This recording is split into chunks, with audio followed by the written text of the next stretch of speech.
to Matters of the Heart with Roshonda, where we explore the topics of inspiration, motivation, wellness, and inner peace. I'm your host, Roshonda, and I'm excited to share my experiences, advice, and knowledge to help us all improve our lives and continue learning. This is a positive and uplifting space, and I guarantee that every episode will leave you feeling empowered and inspired. So sit back, relax, and let's dive into today's episode. So today will be sort of a tip episode, and I'm not for sure what day this is being posted on. I know last month I said it would be a Sunday or a Thursday, but for all I know, it could be a Tuesday or a Wednesday. But I do have a couple of tips today. We're going to be talking about something. That everybody is pretty much dealing with. But however, it's necessary because we're at the end of May, and before we get out of this month, we have to talk about mental health, okay? This is what this month was all about. Yes, just in case you didn't know, May is Mental Health Awareness Month. And today, I want to talk about mental health and offer some tips, as well as be a little transparent about my own processes. So today's episode is entitled Mindsets and Mental Stress. Mindsets and mental stress. Are you the type of person that always promises to take it easy, whether it's by way of taking a day off or unplugging everything just so you can get some much needed R&R? Now, let me ask you another question. Do you actually do it? So in this post or in this topic today, this episode, hopefully I'll be able to share a couple of tips with you in hopes that the next time you say, I want to rest, you'll be able to do it. So let's get started. Let's get the chat going. Plus, I have an announcement to share at the end. So stay tuned. I'll be right back.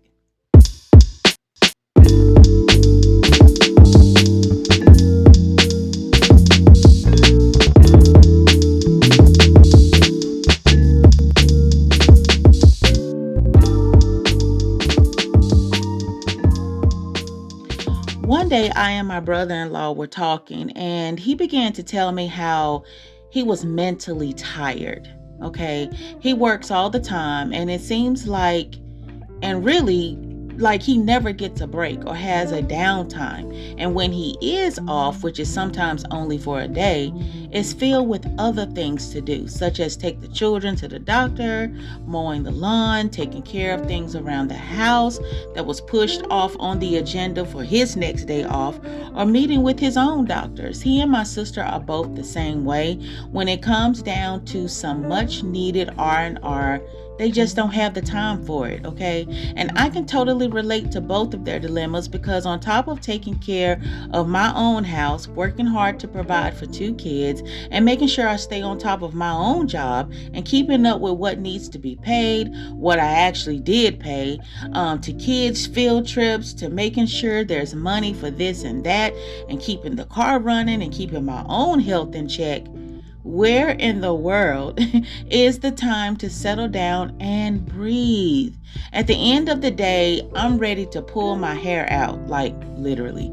We have to find the time and balance to take care of ourselves. No, seriously.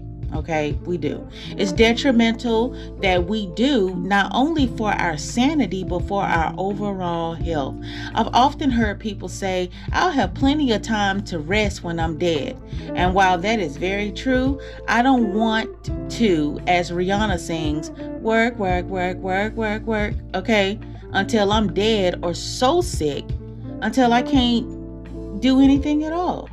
Now, some people feel as though they have to plan for some elaborate trip in order to get away and get some me time in, and that's great. But we all know that sometimes plans are meant to be canceled.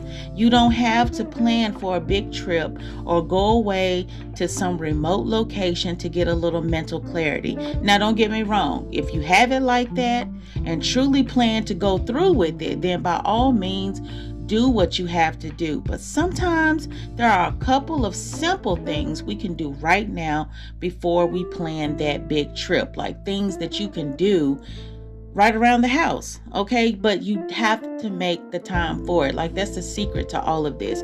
You have to make the time for it, okay? There's a lot of things out there. There's a lot of things that we can do, but if you don't make the time for it, then it's not going to be done. If you don't schedule time to sleep, then okay, maybe that's some of us, maybe that's not you. So let's get into some of these tips, okay? Take your time and don't rush it. That's tip number 1. Take your time and don't rush it. When my kids was much smaller and in daycare, I would get off work at 5 p.m. and rush to pick them up before 6 p.m. Otherwise, I get charged $1 for every minute after. I worked like 45 minutes away from my house at the time, and sometimes it was a struggle getting there on time due to the traffic. But I didn't want to be late or pay a fine. Everything revolved around my kids when they were younger, and the thought of me doing anything for myself was a forbidden thought that I didn't think mothers were supposed to have. So one day my boss asked me, Roshonda, why do you rush to get your kids? You need to take some time for yourself. Get off a little early and stop by to grab yourself an ice cream and enjoy it by yourself before you pick the kids up. Now, I'm going to be honest. The thought of her saying that was like death to my ears. Stop for ice cream? Was she serious? But she was right. Sometimes we can rush life so fast that we don't take our time to enjoy the simple things. Just because I had small kids at the time didn't mean that I had to forget about myself. So taking that ice cream break was not only life-changing, but it helped my sanity as well. Number 2, de-stress and rest. De-stress and rest. This is all about finding things you can do to make your you day stress-free, okay? Notice what I said, your you day, meaning this is all about you, such as going to the library, checking out that new food chain or clothing store that just opened up, or scheduling a massage, which is what I am so overdue for, okay? You can schedule this for your next day off, or going to the park and feeding the birds. I know that might be simple, but it's mindless, okay? Or watching the water, or just sitting in your car or under a tree listening to some music, or catching up to that book that's been collecting dust on that shelf that you promised to read months ago. You may have to think about a couple of simple things that you can do, but trust me, it'll be worth it. Have you checked out your downtown yet? Okay, I love my downtown. There's a lot of nice little cutesy shops down there. And some places you can just walk in, it's so beautiful. So have you checked out your downtown yet? I love walking into the shops and just looking around. Getting a good night's rest also helps your mental clarity and your health also, even if you must schedule it. That's what I was talking about earlier. Sometimes you have to schedule it. I know for me, I set my downtime like to go to sleep at 10:30. So it's at 10:30 every night, from 10:30 to 5, or 10:30 to 6. And what that does is it kind of puts my phone on do not disturb, so I'm not getting all those Facebook notifications, that I haven't, or these social media accounts that I have not logged out of. But it also won't give me texts. It won't send phone calls through, so it's giving me that time to where I can rest. But sometimes we have to schedule sleep. I have to say, okay, I need to get into bed by this certain time, because if I don't, then I know that, I'm going to get into bed late. Then next thing I know, by the time I really close my eyes and get to sleep, the alarm clock is going off because it's time to wake up again. And then sometimes you're only getting like 2 hours of sleep. So that's not good. So it's okay to schedule your sleep, okay? Even if you have to schedule it, just make sure you stick to it. That's the secret to all of this. You have to stick to it. But listen, I have 2 more tips, which I'm going to get into right after this.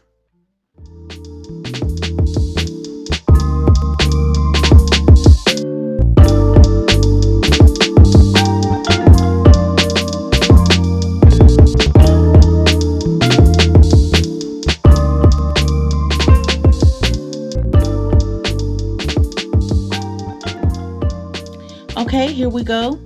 Sometimes You got to keep a secret. Do you know how to keep a secret? Shh. Okay, so I'm still working on being good at this, but sometimes you can't tell people when you're off work, or if you're leaving work early, or have some spare time in your day, unless you plan to hang out with them, okay? And I say this because sometimes people tend to add their to-do list on your day off. Okay, unless it's an emergency and people need to know you're off for a particular reason, it's okay to keep the day a hush hush, especially if you want to get in some extra sleep or just lounge around the house in your jammies, sipping some tea or coffee and reading the newspaper or catching up on your favorite show. Now that you have the remote all to yourself, if you constantly sound the alarm when you're off work, you will never get any rest. And this is where what I used to do a long time ago. I would tell people, I'm off work tomorrow, I'm off work tomorrow. And then, people will schedule their day or their time around your off day. And then you still don't get no rest. So sometimes it's just good just to zip it up, and just let people know. Or you can just tell, hey, I'm taking half a day off. Or you don't have to say anything at all. Just take the day off. That way you can have that whole day to yourself to do whatever it is you need to do. And like I said, even if that means just catching up on some sleep, okay? Some of us are sleep deprived, all right? Okay, this is the last tip. Let's walk it out. Okay, let's walk it out. Exercise, as I've come to really know it, is a great stress relief. It gets those endorphins going and those energy levels up, making you sure to conquer the day, no matter how hard it may be. Do you eat lunch at your desk? I'm so guilty of this one. So guilty, especially now. I do it more now than ever, and I've done it like plenty of times before. But if I got like a lot of stuff to do, I'll sit there and I eat that salad at that desk. I'll chew that apple at that desk. It's like I do it at my desk and I just keep on working, because it's like, I'm really not giving myself time, but I'm bad at that. So I'm working on that. But I'm learning to stop eating lunch at my desk, and also learning to leave the desk and take a walk. Okay. I'm still going through that too. Sometimes I'll even go to the car, let my seat back and turn on some music and take a nap, or just eat and relax. I'll also take a walk around outside, especially when the day is beautiful. Walking has major benefits for your mind and your health. It helps you de-stress from a long, busy, and hectic day.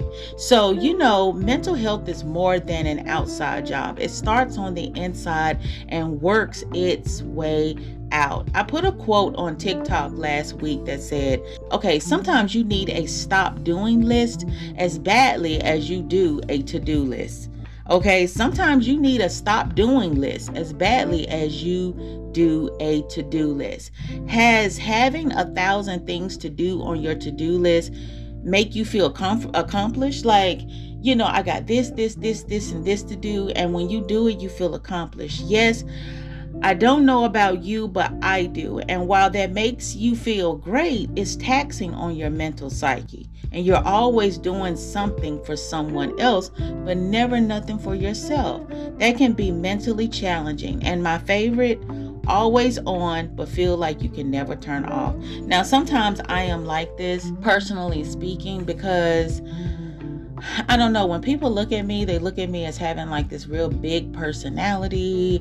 I'm always smiling. I can get along with everybody and all this other type of stuff. And sometimes I don't like that because it's like, it doesn't, it's almost like I don't have an opportunity to really turn off. I feel like I always have to be on. And then when I'm always on, if I do turn off a little bit, then people, are you okay? Are you all right? Something wrong? And whatever. And sometimes it's nothing wrong. It's just, sometimes I just want to be to myself, but I feel like I can't be that in certain environments, or I feel like I've set up this thing with myself where, hey, go to her. She'll make your day bright. Go to her. She's the light. But sometimes my light gets a little dim. But sometimes I feel like I can't really express that or show that, or I feel like because people are so used to me being one way, they can't see me another way. And, it gets into a whole lot of stuff. So sometimes when I'm at home, I love being at home. I love being behind closed doors because I feel like I can really just let my hair down. If I don't want to smile, I don't have to smile. If I want to just lay up all day and not say anything without people saying, "Are you okay? Are you all right? Is something wrong?" Not that I mind that, and I'm glad that people care, but sometimes it's like, I'm good. I'm okay, but I always heard people say, "Well, you carry a lot of stuff in your face," and I really do. So if I'm upset about something or something bothering me, you can tell because it's all, as they say, it's written all over your face. You don't have to say a word. It is written all over my face, and I don't have to say nothing. So maybe that's why people say, but sometimes I be turning off and I don't realize I've turned off. And so I'm like, I gotta be on. So sometimes that can be mentally taxing too, because then you feel like I always gotta be on. There's not a space for me to turn off. But what I do is, like I say, I just stay in the house. If I'm having one of those days, because I don't have to worry about people asking me questions and all this other type of stuff. I feel like I can truly be me. Not to say that I'm faking the funk, outside. It's just sometimes, sometimes you go through things, you want to talk to people, but then I feel like people don't always understand, or are they gonna brush it off with some stuff that it's like, I don't want to hear it. But anyway, so we all need to sometimes we go through stress, and sometimes you go through so much stuff, or it's so much stress until you just don't feel like talking about it. You just want to process it, and you just want to go through it. And I like to go through things my own way, and sometimes that's not always people talking to me or saying anything to me. I need my time to process, and so, if that is you, then, take that time and you do whatever it takes to make you comfortable. And sometimes it may not always be talking to somebody else, but the announcement that I am making, because this is Mental Health Awareness Month, I, was thinking about it, and I am taking 3 months off. So there will not be another podcast episode until September. I just feel like I need it. I feel like I just need to de-stress, get my mental psyche together, and just, do some things for me. Just over the last couple of weeks, I just feel like it's just been so much going on. I had someone really close to me to pass away, one of my first cousins, and that really bothered me. It bothered me to the point to where you don't realize how short life is, until someone is gone. It just brought back so many memories when my mom passed, and there was some highs, okay, but there was also some lows. And so I'm getting to the point to where I'm like, I'm starting to recognize when I need to take a break, Sometimes we wait on people to tell us when it's time to take a break. No, you need to decide when it's time for you to take a break, because sometimes people aren't going to always tell you. They're not going to always say, well, you need to take a break. No, you know when you need to take a break. Okay, and it's nothing wrong with stepping back. Okay, it's nothing wrong with, hey, I can't do this right now. Hey, I need some time. And sometimes people don't understand that. But it's not meant for them to understand. You have to do what's best for you. So I'm doing what's best for me. And I'm going to take a break for 3 months from podcasting. So that was my announcement, that I'm taking 3 months off. And honestly, I want you to think, I'm not saying that you take 3 months off, but I really want you to be thinking about some things that you can do to kind of push back. Maybe you're doing a little too much. Maybe it's stressing you out. Maybe you're under so much stress. Maybe you got this going on. Prioritize your time. Look at everything that you're doing, and you do what's best for you. This person may be doing something every day, but doing something every day may be stressing you out. So you have to do what's best for you. And if it's twice a month for you, then do it. Okay. But look at your priorities, write everything out that you're doing, and look at some things that you can scale back on.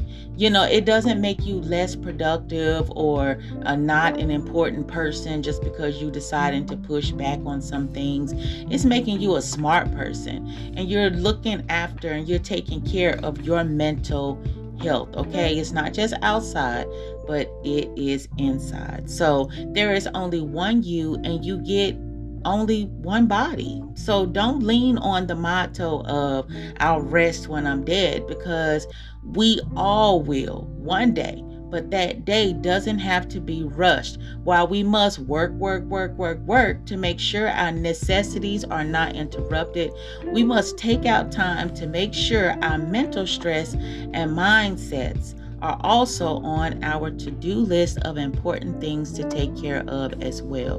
What do you do to maintain your stress levels? Listen, at the end of the day, you have to look out for you. And another thing you have to remember is this: self-care also means taking care of your mental capacity. It's not just outward, but inward. If something is too much for you, voice it, say something, because at the end of the day, you got to look out for you, because everybody else will look out for themselves. Remember, people can be selfish, which is why you have to be selfish too with you and your time. So as we reach the end of this captivating podcast episode, I want to leave you with a closing reflection. In our exploration of mindsets and mental stress, I hope I've shed some light on the power of our thoughts and the impact they have on our well-being. Remember that your mind is a garden, and the seeds you plant within it determine the quality of your thoughts and ultimately shape your reality. During this podcast break until September, I encourage you to tend to your mental garden. Nurture it with positivity, self-compassion, and resilience. Embrace the challenges that come your way as opportunities for growth and learning. Take time to recharge, explore new perspectives, and seek moments of joy and inspiration. Remember, you are not alone on this journey. Reach out to your support network, engage in meaningful conversations, and seek professional help if needed. Your mental health matters, and prioritizing it is an investment in your overall well-being. So as I prepare to return in September with more enriching discussions, keep cultivating a mindset that uplifts and empowers you. Embrace the transformative power of your thoughts and unleash your inner potential. So, until we meet again, stay mindful, stay compassionate, and may your mind be a sanctuary of peace and strength. Take care, my friend, and I look forward to reconnecting with you soon. Blessings. That was it for today's episode. I hope you were inspired and feel positive vibes whenever you spend some time with me, Roshonda, and the Matters of the Heart podcast. Thank you for tuning in, and don't forget to join me next time as we dive deeper into our spiritual, mental, and physical journey. You can follow Matters of the Heart podcast on Facebook to stay tuned for what's coming next. Feel free to share the episodes while you're here. Also, stay with me by subscribing wherever your favorite music and podcast stations reside. And as always, watch your heart, because its actions will follow. Thank you for listening.